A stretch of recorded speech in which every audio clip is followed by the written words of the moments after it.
To contextualize, my grandfather was a member of the secret police during the military dictatorship of my country. Yes, I know, some will say that he is a criminal, and I am not proud. At least I want to think that what he did for his family. It wouldn't fix anything. But I prefer to think that, however, he managed to go unnoticed because he moved from one small town to another for years and settled in my hometown in the early 90s.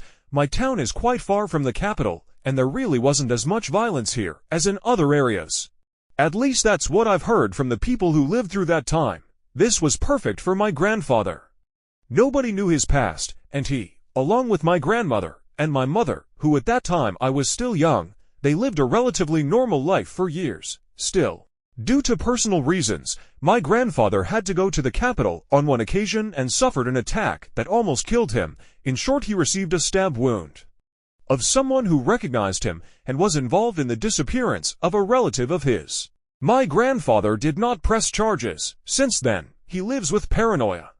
This was the time in which he and my grandfather told everything about their past to the family. I was little. I was about 7 years old. My mother and my uncles were surprised, but they did not have contact with him. Even so, since then, and sensing that at some point a gorilla would appear at her house, she moved to the countryside with my grandmother, her brother, and my uncle.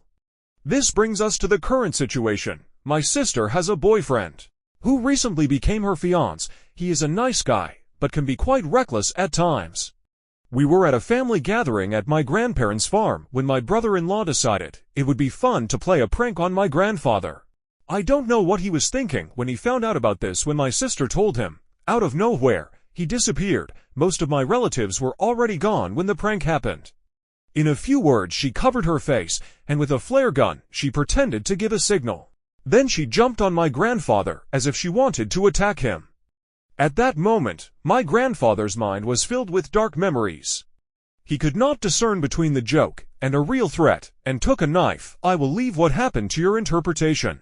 My mother and my grandmother saw this horrified and tried to calm my grandfather, while my sister called an ambulance, which miraculously reached him to arrive, and furthermore, he was not injured in any vital place. A few minutes later, the police arrived.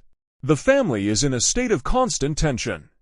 My sister is furious. My mother is trying to mediate between everyone, and I just don't know what to think.